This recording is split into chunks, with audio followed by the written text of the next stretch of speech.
satu dari 3 musisi yang bermain harp gitar profesional di Asia dan menjadi salah satu dari 50 pemain harp gitar profesional di dunia. Sosok Iwan Hasan satu-satunya pemain harp gitar di Indonesia yang telah memiliki album musik menjelaskan bagaimana sulitnya perkembangan dan regenerasi para pemain harp gitar di Indonesia. Seperti apa perjuangan sosok Iwan Hasan untuk bisa eksis sebagai pemain harp gitar dan apa saja kendala yang dihadapinya, berikut penuturan Iwan Hasan berikut ini.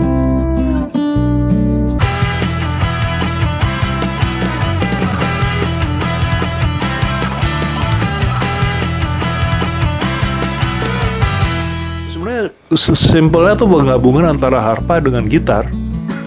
Ini kayak di sini nih, ini gitarnya, gitar ini ada senar harpa di sini, di atas dan di bawah. Jadi kayak harpa di tengah-tengahnya ada gitarnya gitu. Ya bisa dibilang sedikit sih. Mungkin kalau profesional di dunia mungkin sekitar 50 kali ya. Ini saya bicara profesional ya. Kalau yang di luar profesional ya ada lagi maksudnya. Saya belajar sama orang yang merupakan pelopor harp gitar di era 80-an. John Doan namanya, di Amerika. Sebetulnya kebetulan saya ketemu dia, saya belajar gitar, tapi ternyata dia punya album-album dengan alat musik semacam itu. Jadi karena dia main seperti itu, saya tertarik jadinya gitu kan. Dan pada waktu itu masih jarang yang main gitu. Jadi sebenarnya alat ini atau alat yang sejenis ini sebetulnya nenek moyangnya udah lama. Di website ada satu website namanya Harp Guitars Net, itu bicara tentang sejarahnya, evolusinya. Sebenarnya itu akar-akarnya udah dari ratusan tahun lalu. Terus kemudian bentuk agak modern itu pernah dibikin sama Gibson sama Knudsen itu di awal 20, habis itu berhenti, stop, nggak ada lagi. Nah terus kemudian era akhir-akhir ya, maksudnya 80-an awal, guru gitar saya itu dia tuh mempelajari segala macam musik dari abad-abad sebelumnya dengan ya macam-macam. Kemudian dia mendesain sendiri harp gitar dia, versi modernisasi dari alat-alat yang zaman dulu itu. Terus kemudian dia rekaman, mengeluarin CD dan sebagainya dengan alat semacam itu. Terus waktu itu masih jarang sih, 80-an dia punya 2 murid, saya sama satu orang lagi yang belajar itu. Ya di luar dari itu memang Pat Metheny sama saya lupa namanya, satu orang tuh terkenal kok, saya udah pikun. Michael Hedges juga kadang-kadang beberapa lagu pakai alat semacam itu tapi beda desain gitu loh.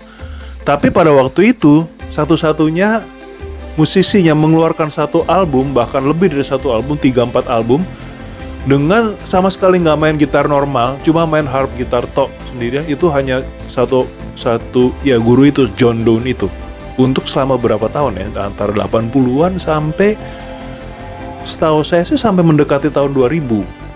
Tapi kemudian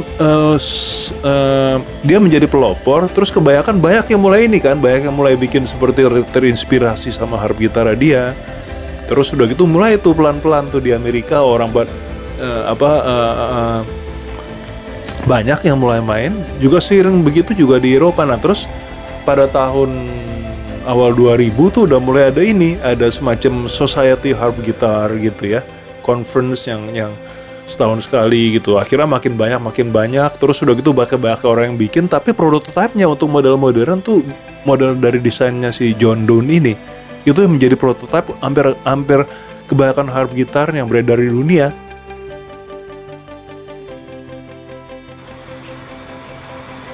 Yang saya tahu cuma saya doang.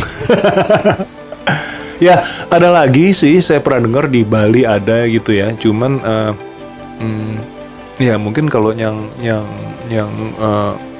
musiknya beredar secara di album ada dirilis gitu ya, mungkin kayaknya sih baru saya ya, nggak tahu kalau ada juga yang lain gitu.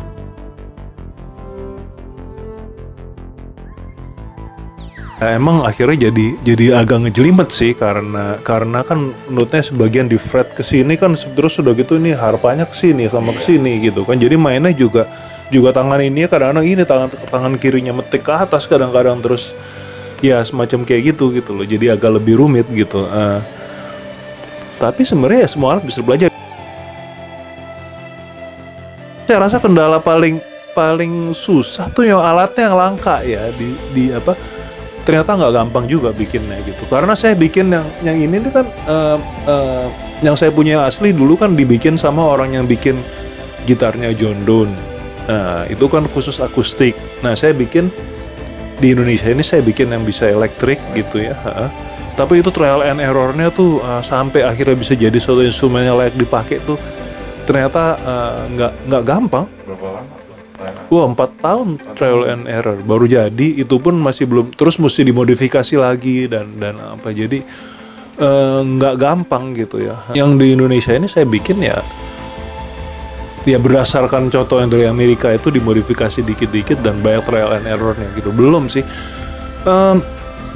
kalau kayak di Amerika dan beberapa tempat Eropa ada yang bukan masalah juga, tetap aja handmade juga sih. Cuman ada orang-orang yang memang udah bikin beberapa kali semacam kayak gitu.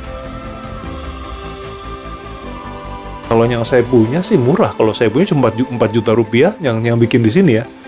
Kalau yang di Amerika dulu, tapi dulu kurs masih 1.000 lebih sih waktu itu. Jadi ya cuma kalau di rupiah waktu itu ya mungkin cuma sekitar 3 jutaan juga gitu ya. Kalau sekarang karena kurs sekarang sih udah jadi puluhan. Iya, kalau sekarang ya, maksudnya kalau di luar. Tapi kalau yang saya punya ini kan ya bikin di sini cuma ya sekitar 4 juta lah, 4 lebih ya, sama detail-detailnya gitu ya. Tapi ya karena suka dibetulin berapa kali ya ntar nambah lagi berapa ratus ribu dulu segala macam. Tapi pokoknya nggak jauh dari itulah gitu. Belum kepikir aja sih, belum kepikir. Pada dasarnya saya nggak terlalu hobi dengan ngajar ya, mendingan saya berusaha hidup dengan cara lain daripada itu. Tapi dulu memang saya suka ngajar, tapi ngajarnya kebanyakan gitar klasik. Satu hal yang mesti diselesaikan sih masalah alat ya. Masalah alat itu nggak karena gini, saya sendiri bukan ahli bikin gitar, jadi susah gitu ya. Dan maksudnya untuk ini kan saya elektrik yang ini, kalau akustik yang benar-benar akustik, sebenarnya ini kan asli alat akustik ya. Saya pakai ini elektrik supaya saya bisa main pakai band dan sebagainya gitu. Akhirnya saya pakai main sendiri juga, tapi kan sebenarnya harusnya alat itu akustik. Ya bikin akustik itu lebih susah lagi jauh. Dan sejauh ini sih saya belum lihat ada yang berhasil ya. Saya pernah mencoba bikin yang akustik di sini dengan pembuat gitar klasik yang cukup handal sebenarnya, tapi akhirnya jadi gagal juga. Jadi saya belum ketemu yang bisa gitu loh maksudnya. Jadi itu kayaknya ya mungkin kalau diseriusin sih ya, cuman kan gini ya, saya sendiri juga bisa dibilang saya nggak seperti guru saya yang bener-bener dia spesialis murni. Dia keluaran 6-7 album yang bener-bener dia cuma main itu aja. Nah saya kan di album saya oke, memang ada karyanya saya sendiri, tapi kan saya nggak hanya itu. Maksudnya saya kan saya musisi rock, musisi jazz, saya komposer, arranger, orkestra. Jadi interest saya nggak fokus-fokusnya di situ amat. Saya nggak hidup mati dengan alat harp gitar ini. Beda dengan dia. Walaupun dia juga sebagai dosen dia ngajar gitar klasik ya. Tapi sebagai artis dia berkarya melalui tampil dengan bikin album, tour, konser segala dengan alat itu 100% hampir bisa dibilang. Hampir nggak main gitar lagi sama sekali kecuali untuk ngajar ya. Ya kalau dipikir nanti ya mungkin aja ya saya juga gini loh, maksudnya dalam hidup ini kan kita nggak bisa bilang apa yang akan terjadi 3 tahun lagi, 5 tahun lagi, 10 tahun lagi gitu ya. Maksudnya kan semua itu kan ditentukan oleh perkembangan banyak hal ya. Saya pikir sih sebetulnya kalau saya Sejauh ini saya tetap rasanya mau tetap melakukan apa yang sekarang saya lakukan ya, tapi satu saat saya merasa ada panggilan untuk melakukan itu dan situasi yang memungkinkan, ada orang yang bisa bikin harp gitar dengan harga ekonomis dan peminatnya juga ada. Soalnya kalau minatnya nggak ada juga susah juga kan gitu loh. Artinya kalau mungkin ada pembuat gitar yang udah bisa bikin dengan lancar dari awal sampai itu bisa bikin 4 harp gitar aja juga, mungkin itu udah jauh lebih baik. Tapi kan sebelum itu sampai sekarang nggak ada, semua masih trial and error juga gitu loh. Ini aja sebetulnya yang bikin ada 3 orang. Ya, Sulis, Wada, sama jadi yang pickupnya yang bikin 1 orang lagi, yang apanya yang ya desainnya ya elektronik yang bikin lain sama yang bikin ininya gitu. Terus diperbaikin sama orang lain lagi gitu loh. Jadi ya itu masih suatu perjuangan dan pergumulan lah untuk bisa bikin itu. Tapi kalau saya sendiri sih sebenarnya saya lebih